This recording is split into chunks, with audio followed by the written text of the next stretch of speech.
Hey guys, welcome back.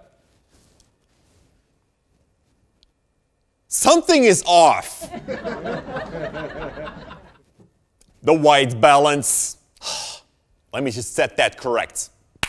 There you go. You know, there are different types of light in this world. You have warm tungsten lights like this one right here, or candles, or a very low warm sunlight. But on the other side of the spectrum, there are cold lights like this one over here, but also like the lights over at the dentist. You know, even the sunlight can be very bluish cold as well. During an overcast day, for instance, the clouds change the color of the sunlight. Or when the sun is set after the golden hour, we get the blue hour. The difference in these natural lighting colors is referred to as the color temperature. And here's a chart that shows this very well, with examples of types of lights that you can find on the spectrum. A candle on the left side where the orange colors are at, and an overcast day on the right in the blue tone. And you know, we can even give a specific value to the color temperature, which is expressed in Kelvin. A candle sits around 2000 Kelvin. A tungsten light is 3200. You can often find these values back when buying a light bulb. LED lights have no specific Kelvin, so they can be any kind of value. In the middle, around the 5500 and 6500 Kelvin, we can find back the natural daylight. This is where the sunlight is not blocked by clouds and it's high up in the sky. So around noon. And on the right side, at around 7,000 or 8,000 Kelvin, we can find back the overcast day, and furthermore also sits the blue sky itself. Now, why is this so important to understand? Well, our eyes automatically adapt to these colors. That's why we don't even notice or aren't even bothered with this. But a camera doesn't do this automatically. You need to set the Kelvin value. So I'm filming in a room with tungsten lights, which sit around 3200 Kelvin. I look for the white balance menu and I enter that value. Doing that will make the tungsten light appear as white or neutral.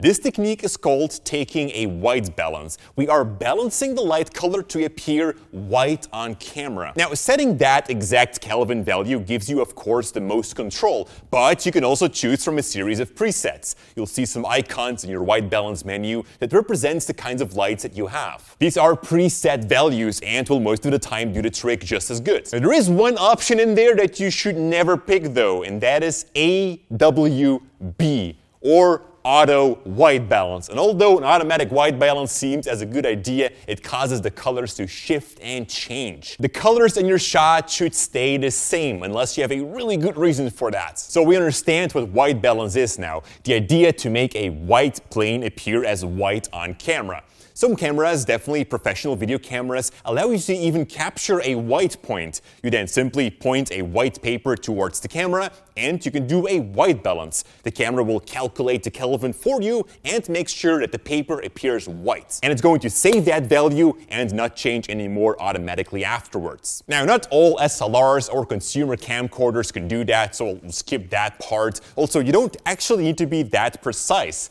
You see, a shot like this doesn't feel natural. Even though white is white, we feel that there's something wrong.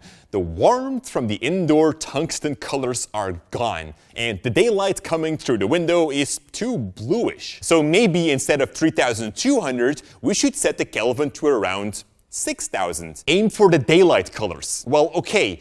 That makes the window light better, but indoor it's way too orange. In a scenario like this, you want to give the impression that the bluish light from outside comes through the window and that we have warm light indoors. So instead, let's pick something in between, 4500. This makes the window light a little bit more blue and the indoor light more natural warm. And it doesn't matter if you're shooting at 4200 or 4800, just as long as you're somewhere in between tungsten and daylight. When filming solely indoors without any mixed color lights, I would also not recommend setting the white balance to tungsten. You want to keep that warm tone in there, so perhaps set it around 4000. And shooting outside during the day, this is considered natural light. So this is a good idea to set your white white balance accordingly and make white appear as white. And finally, an overcast day is moody, and you could make the creative choice to keep your white balance setting at daylight, making that overcast day a little bit more blue. It adds to the look and feel, but that's up to the filmmaker to decide. Now, of course, once we're going to jump into the editing phase, there's also the color correction part in which we can change the white balance and other colors as well. So don't be too much worried about the white balance while filming. Just try to think about it a little bit so that your talent does not appear like a pumpkin or something. Because the bigger that the difference is, the harder it will be to color correct. So you always want to make sure